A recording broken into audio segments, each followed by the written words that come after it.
आप भी बैठो भाई,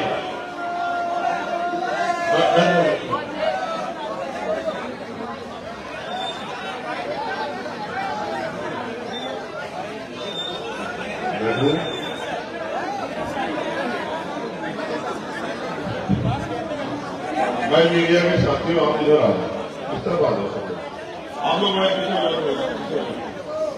भाई आप पीछे हो जाओ, आप भी आ भाई जरा, आपकी वजह से डिस्टर्ब हो रहा है। इस तरफ आ जाओ, इस तरफ सही आ जाओगे तो छोड़ दो आप भाई। तेजी से आओ, तेजी से। ये वाला भैया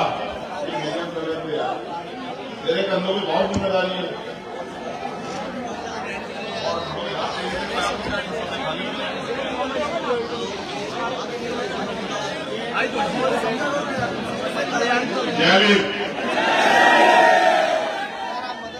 नवलगढ़ की ये ऐतिहासिक धरती, यहाँ उपस्थित बहुजन समाज के सभी सम्मानित लोगों, हमारे छोटे छोटे बच्चियों, बहनों, माओ, नौजवान साथियों और मेरे परिवार के सभी बड़ों, मुझे आने में देरी हुई, इसके लिए मुझे खेद है। मैं माफी चाहता हूं आपसे। मैं इनको बच्चों को आने दे दूं। हमारे यहाँ तो यही सिखाया कि बहन बेटियों को सम्मान दिया करते हैं। आप लोग भी सीख लो, काम आएगा आप लोगों को सबके। बेटा ऊपर आ जाओ, जल्दी तेजी से आ जाओ बेटा, तेजी से आ जाओ, खाली कर दो।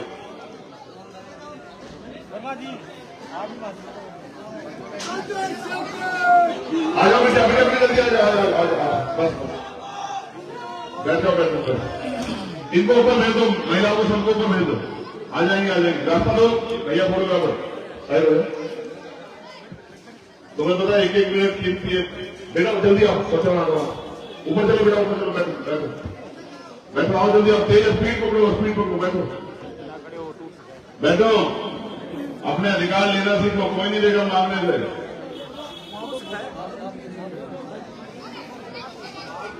बस अब आप बैठ लो, आपकी तरफ से आवाज नहीं आनी चाहिए यहां से बिल्कुल भी। मैं भारत की धरती पे जन्मे सभी संतों, गुरुओं, महापुरुषों को नमन करता हूं और यहां उपस्थित मेरे साथ चल के आए भीम आर्मी आजाद समाज पार्टी के सभी सम्मानित नेता, भाई मुकेरिया जी, भाई सुनील कुमार भुंडा जी, अमरचंद हरसोलिया जी, भाई जितेंद्र अखवाल साहब, रामलखन मीना जी, रईस साहब, वीर बहादुर जी, सत्यवान जी, मुकेश चोपड़ा जी, हमारे नेता और भीम आर्मी के प्रभारी भाई अनिल घेरवाल जी और आजाद समाज पार्टी के प्रभारी भाई सतपाल चौधरी जी और यहां भीम आर्मी आजाद समाज पार्टी के सभी सम्मानित नेतागण। मुझे 9 दिन हो गए राजस्थान में। मैं ये कहूं बच्चे, पता नहीं तुम लोग क्यों लापरवाह और तुम्हें लगता है तुम्हारा राज आ जाएगा। तुम्हें मैंने बैठने कहा था, तुम्हें लगता है कि तुम मेरे बात के साथ नहीं खड़े होंगे तुम्हारी जिंदगी बदल जाएगी, ऐसा लगता है क्या? कैंप वाले भाई आपको शिक्षण दिलाएं क्या?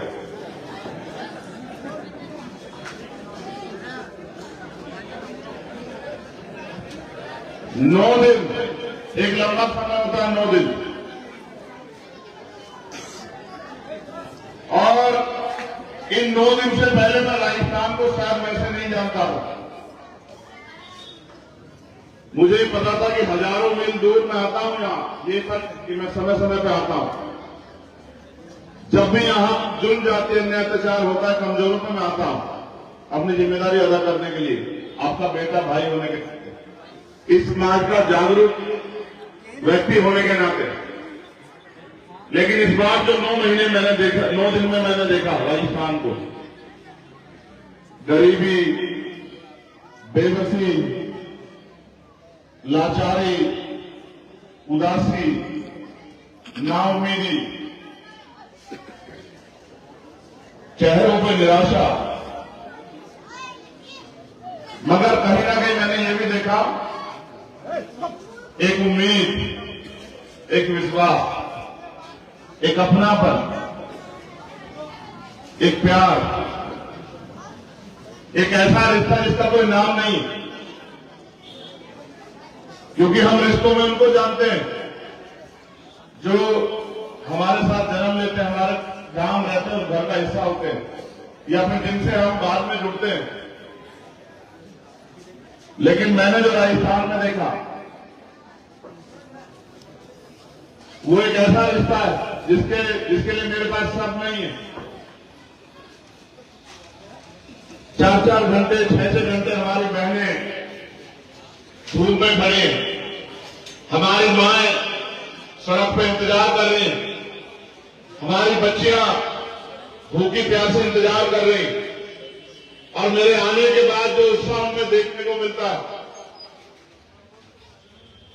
मुझे नहीं पता कि उनको मुझसे क्या उम्मीदें होंगी, भीम आर्मी से क्या उम्मीदें होंगी, आजाद समाज पार्टी से क्या उम्मीदें होंगी, लेकिन मुझे जरूर पता है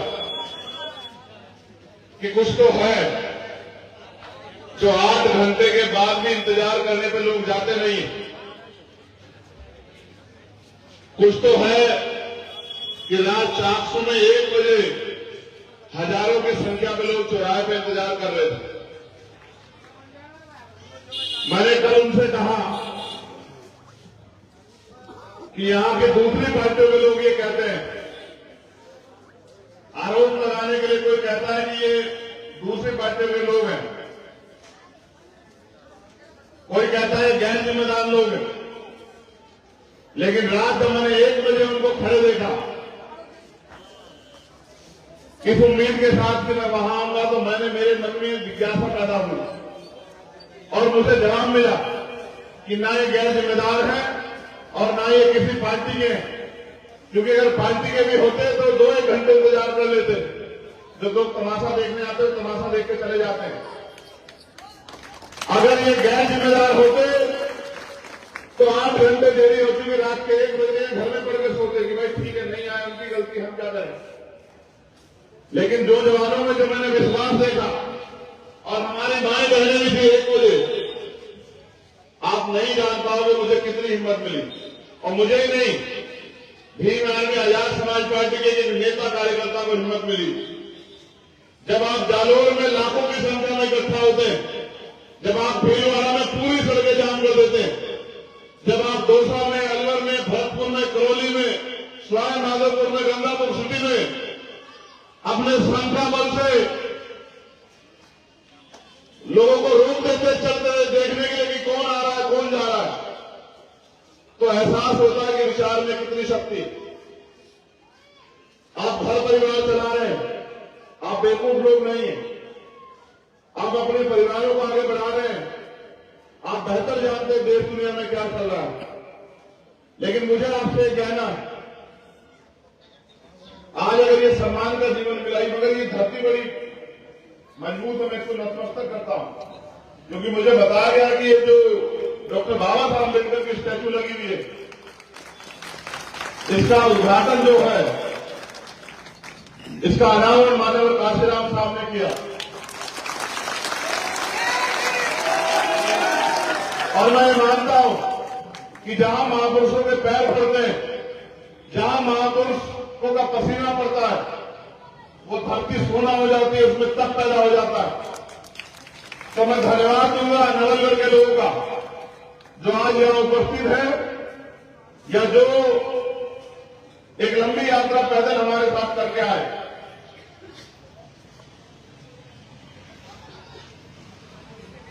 मैं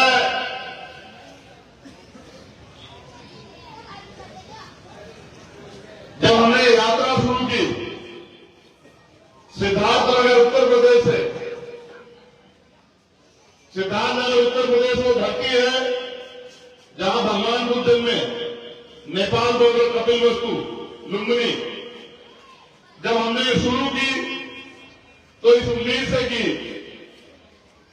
क्योंकि हम एक पढ़े लिखे लोग इतिहास को जानते हैं, और इस इतिहास ये गवाही देता है कि अगर आज जो कुछ अधिकार हमारे पास है, ये अधिकार हमें मांगने से, रोने से, चिल्लाने से, घर में डूब के रहने से, या हमारी दुख तकलीफें देखते किसने हमें नहीं दिए। इसके लिए और आज जहां हम लोग खड़े हैं, जो हाल हमारे हैं, इसके लिए हमारे महापुरुषों ने समय समय पे कुर्बानियां दी हैं। राष्ट्रपिता ज्योतिबा फूले से लेके छत्रपति साहू जी महाराज, डॉक्टर बाबा साहब अम्बेडकर और ऐसे सैकड़ों महापुरुष हुए, जिनमें माननीय काशीराम साहब को भी याद करते हैं, जिन्होंने अपना जीवन, अपने सुख सुविधाएं और अपने बच्चे तक कुर्बान किए। और वो अपने लिए नहीं जिए, वो हमारे लिए भी, अपनी आने वाली पीढ़ियों के लिए जिए। और एक एक मिनट उन्होंने हमारी तरक्की के लिए हमें अपने पैरों पर खड़ा करने के लिए लगाई। अगर उन्होंने अपना काम न किया होता तो किसी ने हमारे आंसू देख के हमारी जिंदगी के लिए कोई परिवर्तन नहीं चुना होता। और इसका उदाहरण है कि भारत का इतिहास ये बात कहता है, और आजकल जब आपस में कोई चर्चा होती है, वो टीवी में मैंने सुना कि बड़े जिम्मेदार लोग ये कहते हैं कि इस देश में जाति व्यवस्था बनाई गई, उससे पहले वर्ण व्यवस्था बनाई गई, ऊंच नीच बनाया गया, भेदभाव बनाया गया, और लगभग 2000 सालों तक इस देश के बड़े तबके को, जिनको आज के संविधान की वजह से हम लोग एससी एसटी ओबीसी के रूप में जानते हैं, उसको तमाम अधिकारों से वंचित रखा गया। उससे भी आगे बढ़ के शिक्षा, जो जीवन में आपको अच्छा बुरा, छोटा बड़ा, गलत सही, तर्क वितर्क का ज्ञान देती है, उस शिक्षा से वंचित रखा गया। आर्थिक साधनों से वंचित रखा गया। जुल्म हुए, तन ढकने का अधिकार नहीं था महिलाओं के पास। सती प्रथा थी, विधवा विवाह नहीं होते थे, बाल विवाह होते थे, और बहुत सारी कुरीतियां थी। वो सारी कुरीतियां धीरे धीरे खत्म हुई, लेकिन हर कुरीति को खत्म करने के लिए एक संघर्ष करना पड़ा। इसलिए मैंने आपसे कहा कि इतने जुर्म जाति के बाद भी आप किसी का दिल में बसीजा कि आपको अधिकार दिया जाए, आपको स्वाभिमान सम्मान का जीवन दिया जाए। ये तो भला हो। मैं उस मां को, उस पिता को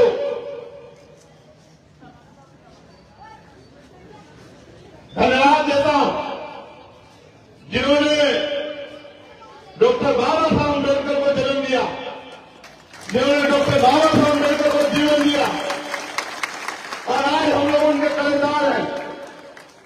भले हम कुछ भी कहते हैं, लेकिन आप हमें जानते हैं कि 14 अगस्त 1947 को हम लोग इस देश में गुलामों के गुलाम थे। 15 अगस्त 1947 को देश आजाद हुआ, लेकिन हमें अधिकार नहीं मिले। जिनके पास 14 अगस्त को जमीन नहीं थी, आजाद होने के बाद 15 अगस्त को उनके पास जमीन नहीं आई। जिनके पास उद्योग नहीं थे, उनके पास उद्योग नहीं आए। जिनके पास दुकानें नहीं थे, उनके पास दुकानें नहीं आई। जिनके पास नौकरी नहीं थी, उनके पास नौकरी नहीं आई। अगर इस देश में कमजोरों को, शोषितों को, किसानों को, महिलाओं को, मजदूरों को अगर बराबरी का अधिकार मिला, तो वो मिला 26 जनवरी 1950 को, जब भारत का संविधान लागू हुआ।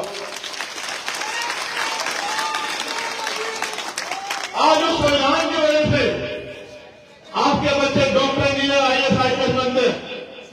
आज उस संविधान की वजह से आप पार्षद, सरपंच, जिला परिषद के मेंबर, विधायक और एमपी बनते हैं। आज उस संविधान की वजह से हम पे वोट का अधिकार है। मैं बहुत गैर जिम्मेदारी से नहीं, पूरी जिम्मेदारी से बात कह रहा हूं, पढ़ा लिखा वकील होने के नाते। आज भी स्पष्ट शुरू से राजस्थान में मैंने देखा अपनी आंखों से। आज भी भेदभाव, और अगर पिछले 4.5 साल आपको याद दिलाऊं तो मैंने देखा उन प्रकार रेगल के साथ क्या हुआ, मैंने देखा जुगेंद्र मेघवाल के साथ क्या हुआ नीचे रखने पे, मैंने देखा इंद्र मेघवाल के साथ मट्टी छूने पे क्या हुआ, मैंने देखा कार्तिक भील को अपने लोगों की लड़ाई लड़ने के बाद उसके साथ क्या हुआ, मैंने देखा नासिर जुरैद के साथ क्या हुआ, मैंने देखा टीकाराम मीणा जी के साथ क्या हुआ। और जब मैं आया तो जब मैं लोगों से बात करता तो लोग मुझे बताते हैं, हमारी माए बहने, कि पाली और बहुत सारा ऐसा क्षेत्र है जालोर जहां आज भी सुनने में बड़ा डरावना लगेगा, लेकिन क्योंकि जाना मैंने तो इसलिए कह रहा हूं कि सत्य है, आज भी ऊंची जातियों घर के आगे से हमारी महिलाएं चप्पल पहन के नहीं निकलती, हमारे लोग मोटरसाइकिलों पे साइकिलों पे नहीं निकल सकते हैं। इस बात को जानने के बाद मुझे लगा कि देश तो आजाद हो गया, लेकिन राजस्थान का बहुत सारा हिस्सा अभी आजादी मांग रहा है। कैसी आजादी? सामाजिक आजादी, धार्मिक आजादी, आर्थिक आजादी, और भारतीय संविधान की जो प्रस्तावना कहती है कि जाति धर्म स्थान के आधार पर किसी के साथ भेदभाव नहीं हो सकता। इसलिए मैं मानता हूं और मेरा अनुभव यह कहता है कि इसके जिम्मेदार वो लोग नहीं है जो एक कर रहे हैं, इसके जिम्मेदार हम लोग हैं। हमारे बहुत ही सीनियर लोग यहां बैठे, बाबा साहब ने पूरी कॉन्स्टिट्यूशन असेंबली को सहमत किया कि वोट का अधिकार हर बालिग व्यक्ति को मिलना चाहिए, हर बालिग व्यक्ति को। कोई कहता था वोट का अधिकार उसको मिले जो धरना सेठ हो, कोई कहता उसको मिले जो लगान देता, कोई कहता उसको मिले जो जमींदार, कोई कहता उसको मिले जो पढ़ा लिखा, कोई कहता उसको मिले उसके उद्योग व्यापार। लेकिन बाबा साहब ने कहा कि इसलिए डेमोक्रेसी लोकतंत्र नहीं होगा जब तक वो फैसला करेंगे इतने बड़े देश के, इतने बड़े समुदाय के, इतने लोगों का जिंदगी का। अगर लोकतंत्र लाना है तो हर व्यक्ति को जो सोच समझ सकता, जिसकी आयु 21 साल हो, उसको वोट का अधिकार मिलना चाहिए। और फिर क्योंकि बाबा साहब बैरिस्टर से पढ़े लिखे थे, उन्होंने तर्क की कसौटी पर सहमत किया कि भारत के हर एक बालिग व्यक्ति को वोट का अधिकार मिलेगा। सम्मानित लोगों, आज भारत में लोकतंत्र है। जब लोकतंत्र नहीं था तो राजतंत्र था। राजतंत्र में राज व्यवस्था कैसे बदली जाती थी? जैसे आज आप यहां बैठे, ऐसे ही एक राजा की सेना होती थी, दूसरी तरफ दूसरे राजा की सेना होती थी, महीनों महीनों युद्ध चलते थे, तलवारें, भाले, तोपें, बंदूकें चलती थी, संधियां होती थी, हजारों हजारों लोग मर जाते थे, जमीन रक्त रंजित हो जाती थी, तब राज बदलता था। लेकिन बाबा साहब अम्बेडकर ने आपको मुठे में ताकत दे दी, क्योंकि लोकतंत्र है, जिसका वोट होगा, लोकतंत्र का मतलब ये है जिसका वोट होगा उसका राज होगा। जिनकी संख्या ज्यादा होगी वो इकट्ठा होकर अपना राज ले आएंगे। और आप ये जान लो, अगर आपकी संख्या लाखों में क्यों ना हो और आपका व्यक्ति सदन में नहीं है, आपके पास राजनीतिक ताकत नहीं है, तो आपके एक मसले में चर्चा नहीं होगी। चाहे आप भूखे मरो, चाहे आपको इलाज ना मिले, अच्छी पढ़ाई ना मिले, चाहे आप पे जुर्म जाति में अत्याचार हो, क्योंकि आवाज उनकी उठती है जिनका नेता होता है। आपने नवगढ़ में क्या मजाक किया? जिनके 5-7 हजार वोट है उनका नेता है, और जिनके लाखों वोट हैं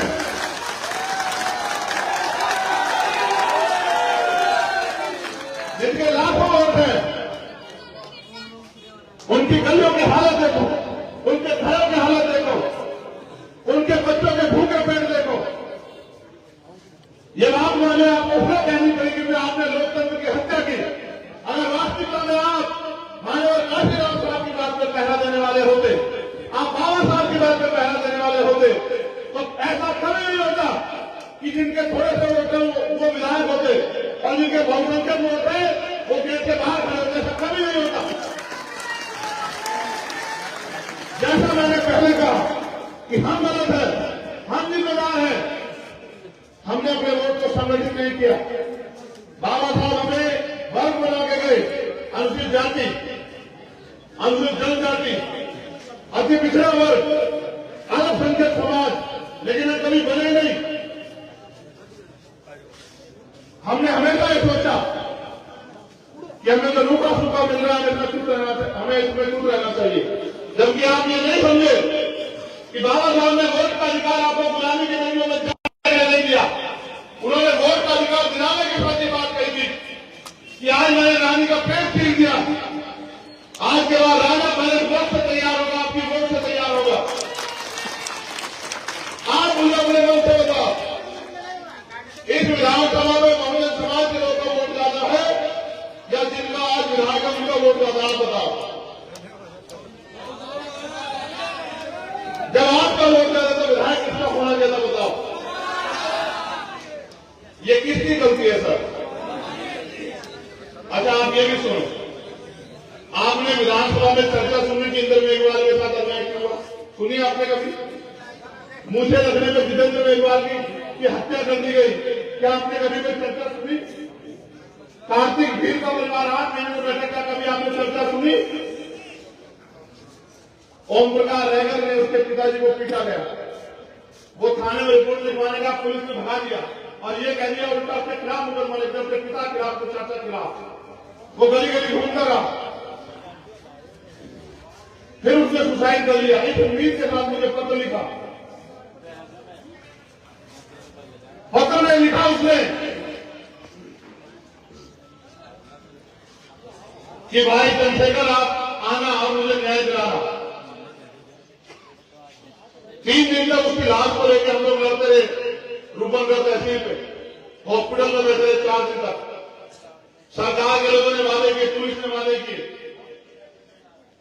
और फिर वही जो सदियों से होता रहा, धोखा, झूठ, फरेब।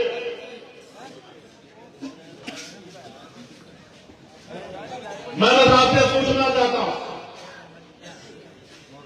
आपको ऐसा क्यों लगता है? हमें कैडर में साथ बातचीत बताया करते थे, इस बात पे गौर करना आपको कि हर समाज के पास 5 तरह के बल होते हैं।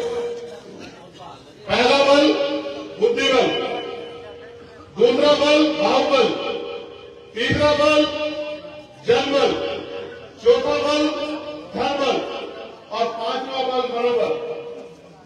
मैं आपसे पूछना चाहता हूं मेरे लोगों, जब आप वोट देके दूसरे व्यक्ति को जिता सकते हो तो आप अपना एमएलए क्यों नहीं बना सकते? यहाँ ये बताओ मुझे।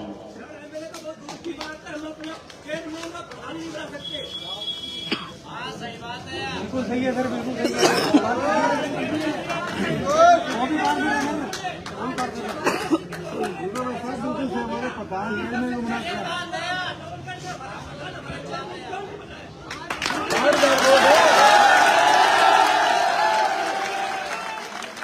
देखो, बिल्कुल सही कहा आपने, बिल्कुल सही कहा कि हम यहाँ विधायक को छोड़ो, हम यहाँ चेयरमैन नहीं बना पाए, पार्षद नहीं बना, बिल्कुल सही बात। लेकिन ये भी बताओ मेरे भाई,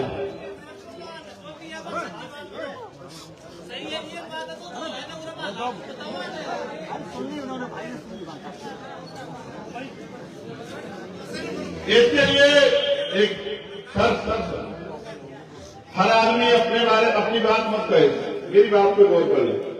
इसके लिए हम ही जिम्मेदार हुए ना ब्लैक शर्ट वाले भाई। हाँ, छोड़ दो बता। देखो मेरी बात सुनो, मैं आपको समझा सकता हूं, मैं आपको रास्ता दिखा सकता हूं, मैं आपका अंगूठा नहीं पकड़ सकता हूं, आप अच्छा बुरा कुछ समझ सकते हो। आज हालात क्या है, जो पढ़े लिखे भाई यहाँ होंगे और जो पुराने मिशनरी लोग होंगे, अपने दिल पे आ करके पूछो, क्या 5 साल बाद कोई सरकारी नौकरी रहेगी देश में? और अगर सच कहूं, अगर ये वोट की शक्ति आपके पास ना हो, आपकी गली में पैर रखने नहीं आएगा कोई। देखो, सारे सरकारी डिपार्टमेंट प्राइवेट हो गए, दवा का निजीकरण चल रहा है, किसान परेशान है, पढ़े लिखे नौजवान बेरोजगार घूम रहे हैं, और छोड़ो पार्टियों को, यहां बसों में बैठ के पेपर लीक होते हैं आपके यहां पे, बस की बस बैठ के, और वो गरीबों के बच्चे नहीं है, ये भी याद रखो। नेताजी का बेटा क्या तो विधायक बनेगा, मंत्री बनेगा, चेयरमैन बनेगा, या फिर अधिकारी कर्मचारी बनेगा। विधायक जी के रिश्तेदार क्या तो नेता बनेंगे, या फिर वो अधिकारी कर्मचारी बनेंगे। और आपके बच्चे वो पढ़ लिख के वो घर में इंतजार करेंगे कि कब कोई भर्ती निकले और हमें हमारे हिस्से में कोई नौकरी आए। मैं बहुत पूरे राजस्थान को कह रहा हूं, आपको भी कह रहा हूं, आप अपनी समस्याओं का एक लिफाफा बना लो और वो लिफाफा मुझे दे दो, और मैं आपसे 10-20 साल नहीं मांग रहा हूं, फिर आप काम पे लग जाओ 2 महीने के लिए, जितना समय बाकी है, और फिर आप एक आदमी, जैसे आज मैं आपसे कह रहा हूं, एक आदमी रोज एक आदमी को तैयार करे कि भाई देखो, हमें बहुत दिन हो गए दूसरों को अवसर देते हुए, अब हमें अपनी ताकत लगानी है, क्योंकि जब हमारी ताकत नहीं होगी, साहब कहते हैं जिनका नेता नहीं होता उनकी कोई बात नहीं होती। वो कहते हैं जिनका दल नहीं होता उनके पास बल नहीं होता, जिनके पास बल नहीं होता उनकी समस्याओं का हल नहीं होता। इसलिए आपसे कह रहा हूं, रुक जाओ भाई, रुक जाओ, ये तो मैं 9 दिन से सुन रहा हूं। देखो, एक काम करो बस, और ये बताऊंगा क्यों करना है, ये भी बताऊंगा। आज के बाद एक आदमी रोज एक आदमी को तैयार करे जो हमसे सहमत नहीं था, और जितने दिन बाद वोट गिरेगी, 40 दिन बाद या 42 दिन बाद, आप चेक करना, आपकी संख्या यहां 50-60 हजार हो जाएगी। और 50-60 हजार जब लोग आप अपनी पार्टी, अपने झंडे को मजबूत करोगे तो आपका विधायक जीतेगा। जब आपका विधायक जीतेगा, ताली में बजाओ, बोल से सुनो, आपका ध्यान बढ़ जाएगा। आज के हालात प्रदेश में ये है कि नेक टू नेक फाइट है, जिनके पास 4-5 एमएलए होंगे उन पे कुर्सी के 2 पाने होंगे। हम जिसको चाहेंगे वो कुर्सी बैठेगा, और हमें बहुत दिन हो गए उनको बिठाते, हम अपने लोगों को बिठाना चाहते हैं कुर्सी पे, अब हमारे लोग पीछे घरों में तमाशा नहीं देखेंगे। जिसको बीजेपी को रोक रहे हो वो हमारे लोगों को ताकत दे, हमारे लोगों के साथ खड़े हो। क्या ये ठेका हम नहीं हो? छोड़ो, आप मुझे एक बात का जवाब दो, अगर ये दूसरी पार्टी इतनी अच्छी होती है, इनकी आज सरकार हम आरोप करते हैं कि अगर हमने इनका साथ दिया तो बीजेपी आएगी, करने पड़ते, ये तो यही देना देश में, आप बताऊंगा तो तब इन्होंने आपको अधिकार क्यों नहीं दिए? बाबा साहब इन्हीं के राज में कितने अपमानित हुए, खून के आंसू हुए, और इनसे लड़ते रहे कि नहीं, जब आप देश की बात करें तो मेरे लोगों के बारे में सोचो। इसलिए आपसे कह रहा हूं कि इन सब के होते हमें कुछ नहीं मिला। आज हम समझने लगे, जानने लगे, पढ़े लिखे हो गए, तो ये हमें रास्ता बता देंगे, उन्हें रोक दो। हम इनको रोकने में अपनी एनर्जी लगाएं या खुद को आगे बढ़ाने में अपनी एनर्जी लगाएं, आप बताओ। एक आदमी जब दरवाजा गेट पड़ कर खड़ा रहेगा, किसी को अंदर नहीं जाने देना, किसी को बाहर नहीं जाने देना, वो मजबूत होगा, जो अपनी मंजिल का सफर तय करेगा वो मजबूत होगा, आप बताओ। इसलिए आपसे कहना चाहता हूं, खाली नारों से काम नहीं चलेगा, अपनी आने वाली पीढ़ियों के बारे में सोचो। ये जो बच्चे यहाँ दीवारों बैठे हैं, अपनी आने वाली नस्लों के बारे में सोचो, और ये भी पूछो खुद से कि जो अधिकार हमें मिले हैं, अगर हमने अपनी आने वाली पीढ़ियों के लिए बचा कर नहीं रखा, तो आने वाली पीढ़ी हमसे क्या सवाल करेंगे या नहीं करेंगी, और हमारा स्वागत कैसे करेंगे? अगर कोई पिता अपनी संपत्ति को बेच दे, लुटा दे, तो उसकी संतान उसकी इज्जत नहीं करती है। बाबा साहब ने अपनी 4 बच्चों को कुर्बान से अधिकार हमें दिए थे, और आज हम लोग उनके दिए गए अधिकार को नहीं बचा पा रहे। रोटी, कपड़ा, मकान आपको मिल जाएगा, लेकिन स्वाभिमान सम्मान का जीवन नहीं मिलेगा। अगर स्वाभिमान सम्मान का जीवन चाहिए तो उसके लिए कुर्बानी देनी पड़ेगी, कीमत चुकानी पड़ेगी। और जिस कौम में, जिस समाज में कुर्बानी देने का, कीमत चुकाने का जज्बा नहीं होता, वो समाज कभी आगे नहीं बढ़ता, ना स्वाभिमान सम्मान प्राप्त करता। इसलिए आपसे कहना चाहता हूं, आज अपराध होने पर न्याय नहीं मिलता, जबकि न्याय जनता अधिकार है। आज कोई बोलता है तो सरकारी मशीनरी का दुरुपयोग हो जाता है। CBI, ED, income tax NCB staff move करती है, एनआईए झूठे मुकदमे जेल। और जब मेरे जैसे लोग इनसे नहीं करते तो फिर ये गोली चलाते हैं। मेरा समय अच्छा है क्योंकि मेरे कंधों पर जिम्मेदारी, मेरी जान तो बच गई। जिस दिन मेरे ऊपर गोली चली उसी दिन मैंने तय कर लिया, ये जीवन मुझे मिला मेरे संतों गुरुओं महापुरुषों के आशीर्वाद से और मेरी मां बहनों के आशीर्वाद से। मैं एक एक मिनट समाज को जगाने में लगाऊंगा। जब तक समाज अपने पैरों पर नहीं खड़ा होता मैं रुकूंगा नहीं। इसलिए जैसे मेरा जबन भरा, मैंने अपने साथियों में कहा कि तैयारी कर लो। ये लोकतांत्रिक देश, हम किसी के पिछले दूरी बड़े किसी के हाथ नहीं फैलाएंगे। आज हालात ये है, अगर बच्चों की शादी करानी हो तो उधार पैसे लेने पड़ेंगे, बच्चों को पढ़ाना हो तो उधार पैसे लेने पड़ेंगे, इलाज कराना हो तो साहूकार से उधार पैसे लेने पड़ेंगे। देश को आजादी में 70 साल से ज्यादा हुआ, हमारे हिस्से में क्या आया? कितने लोगों को जमीन मिली, कितने लोगों को रोजगार मिले, कितने लोगों को उद्योग धंधों में हिस्सेदारी मिली। और ये सरकार के हाथ में, सरकार चाहे तो आपके सबके मकाने कैसे पक्के बना दे, बढ़िया। सरकार चाहे तो सबके लिए, गरीब के बच्चों के लिए भी अच्छी शिक्षा की व्यवस्था कर दे, अच्छे इलाज की व्यवस्था कर दे। कल मैं कोटा में था, कोटा शिक्षा की नगरी, लेकिन मैंने देखा बड़ी बड़ी बिल्डिंग बनी हुई है, फीस है 2-2 लाख रुपए। आप बताओ आपके कितने बच्चे वहां चले जाएंगे पढ़ने के लिए? और अगर आप, ये मेरा गरीब समाज कोचिंग सेंटर में नहीं जा सकता, तो कोचिंग सेंटर हमारे लिए तो नहीं है ना, तो हमारे बच्चे शिक्षित लोग कैसे आगे बढ़ेंगे? आज सरकारी स्कूल खत्म किए जा रहे हैं। बाबा साहब ने कहा शिक्षा श्रेणी का वो तुम्हें जो पिएगा वो दहाड़ेगा। शिक्षा हम पे एहतियात थी, लेकिन आज शिक्षा खत्म किया जा रहा है। जैसा मैंने कहा लिफाफे में अपनी समस्या बना लो और मुझे 6 महीने का समय दे दो आप लोग। 6 महीने में अगर आपकी समस्याएं हल न की तो आप मुझे कहना कि चंद्रशेखर कुछ नहीं हो पाया। लेकिन इस सब के साथ कि आपको मुझे वो ताकत भी देनी पड़ेगी कि मैं इनके हलक में हाथ देकर इनका आपके अधिकार लेकर निकाल सकूं, वहां से इनके जबड़े में हाथ दे सकूं।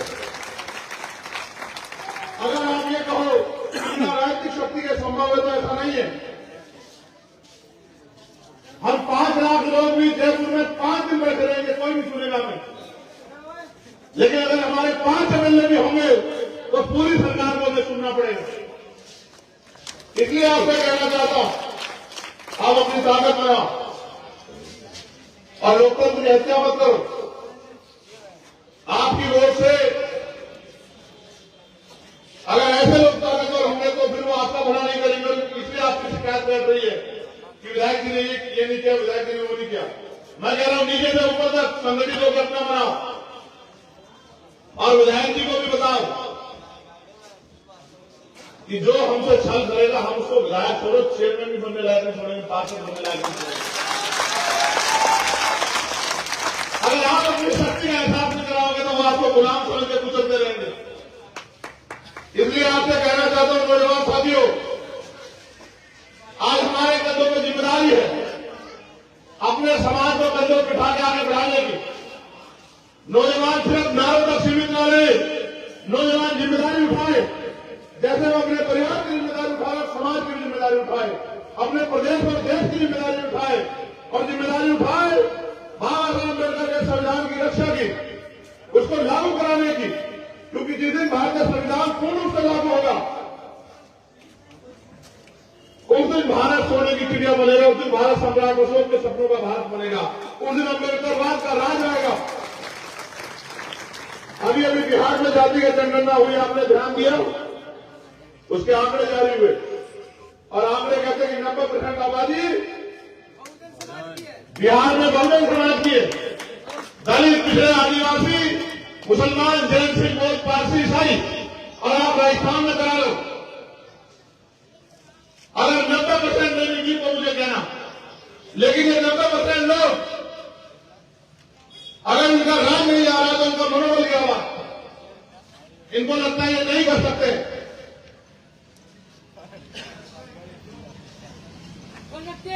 इसलिए आपसे कहना चाहता हूं, अभी नहीं तो कभी नहीं। आज स्थिति करोड़ मरोड़ की है, आगे बढ़ो, ताकत बनाओ, संगठित हो, लोगों को जागरूक करने का काम करो और अपने अधिकार छीन के ले लो। कोई आपको मांगने से कुछ नहीं देगा। और अगर आपने कर लिया तो आपकी तरक्की को राजस्थान में कोई रोक नहीं सकता है। और जो सामंतवाद का कर राजस्थान बना हुआ है, इस सामंतवाद की जड़ें खोल जाएंगी 2023 में। अगर आपने अपनी ताकत बना ली, क्योंकि हमारी वोट पे ताकत में आ गए और हमारे लोग का शोषण कर रहे हैं। इसलिए मैं धन्यवाद दूंगा भाई अनिल जी का, जो हमारे नेता हैं और बहुत लंबे समय से यहाँ काम कर रहे हैं, जिन्होंने गली गली जाते लोगों को जगाने काम किया। उनकी पूरी टीम का धन्यवाद करूंगा। उन्होंने अपना कैरियर छोड़ के, अपनी नौकरी छोड़ के, वो नौकरी करते थे, उन्होंने वो इस मूवमेंट का हिस्सा बने, क्योंकि उनके मन में समाज की इज्जत है। और मैं मानता हूं अगर आपने ऐसे नौजवान को मौका दिया तो मैं लिख के देता हूं कि आपका हाथ नहीं पड़ेगा। और आप ये जानते हैं कि हम ये कर सकते हैं। ये हमारे बाएं हाथ का खेल है, हमारे अंगूठे का खेल है। मैं आपसे आग्रह करूंगा कि आप सब अपनी जगह पे खड़े होकर मेरे साथ भारतीय संविधान की प्रस्तावना को दोहराएं और भारतीय संविधान की रक्षा का संकल्प लें। आप दीवार के लोग मत खड़े होना, आपने पहले गलत जगह चुनी, नहीं बैठो, तुम लोग मत खड़े होना बेटा। तुम में से अगर किसी को चोट लगी तो मैं जवाब नहीं दे पाऊंगा।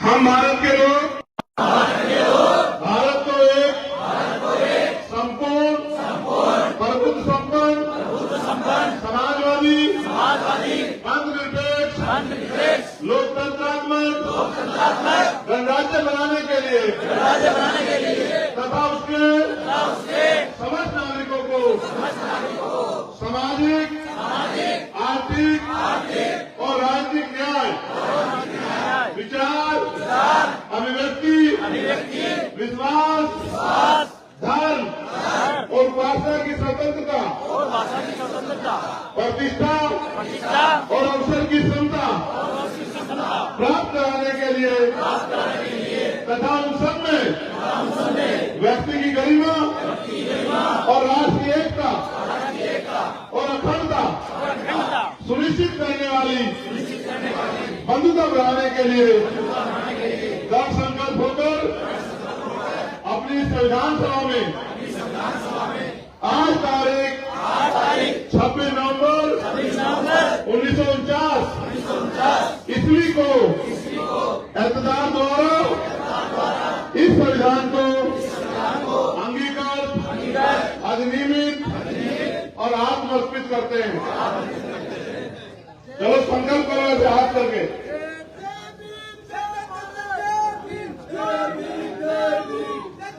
हम ये संकल्प लेते हैं कि भारतीय संविधान की रक्षा करेंगे, सुरक्षा करेंगे और भारतीय संविधान को पूर्ण रूप से लागू कराकर बाबा साहब डॉक्टर भीमराव अम्बेडकर के सपनों के भारत का निर्माण करेंगे। हम जिस तरह से अपने परिवार की रक्षा करते हैं, अपने परिवार का ख्याल रखते हैं, अपने समाज का ख्याल रखेंगे, अपने प्रदेश का ख्याल रखेंगे,